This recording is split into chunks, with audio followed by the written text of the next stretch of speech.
సామాజిక మాధ్యమాలు నేటి ఆధునిక సమాజంతో విడదీయరాని బంధాన్ని పెనవేసుకున్నాయి. అందులోనూ ఫేస్బుక్ గురించి ప్రత్యేకంగా చెప్పనక్కరలేదు.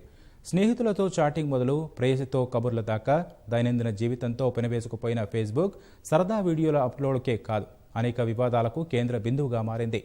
దశాబ్దానికి పైగా యువతరం మధ్యలో చెరగని ముద్ర వేసిన ఫేస్బుక్ 15వ వసంతంలోకి అడుగుపెట్టిన సందర్భంగా ప్రత్యేక కథనం.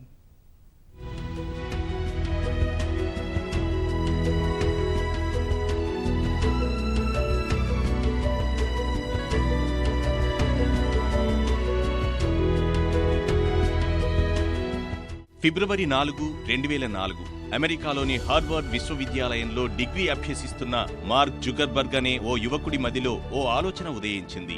కళాశాల ముగిసిన తర్వాత కూడా తన మిత్రులతో కబుర్లు చెప్పుకునే అవకాశాల గురించి ఆలోచించాడు. తన ఆలోచనలను ఆచరణలో పెట్టాడు.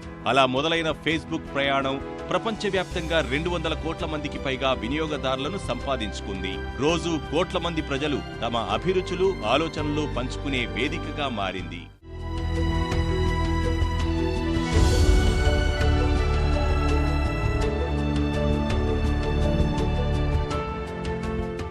పదిహేనేళ్ల ప్రయాణంలో ఈ సామాజిక మాధ్యమ దిగ్గజం అనేక ఒడిదొడుకులు ఎదుర్కొంది.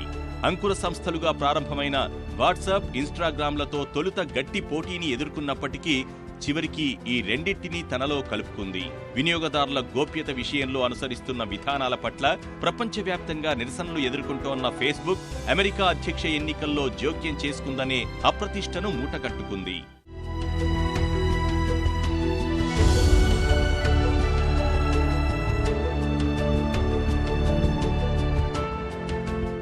మరోవైపు అసత్య వార్తలకు నిధిలా మారిందన్న ఆరోపణలు ఎదుర్కొంటోంది. పిల్లల మనస్తత్వాన్ని అధ్యయనం చేసేందుకు గాను ఫేస్బుక్ ప్రయత్నిస్తోందని యాపిల్ సంస్థ నుంచి ఆరోపణలు ఎదుర్కొంటోంది. పిల్లలు యాప్ డౌన్లోడ్ చేసుకునేందుకు ఫేస్బుక్ డబ్బులు ఎరగా చూపిస్తోందని యాపిల్ విమర్శిస్తోంది. అటు ప్రపంచవ్యాప్తంగా ఫేస్బుక్ వినియోగదారులకు ఉచిత అంతర్జాల సేవలు అందించాలనుకున్న తన కల ఫ్రీ బేసిక్ ఇంకా నెరవేరలేదు.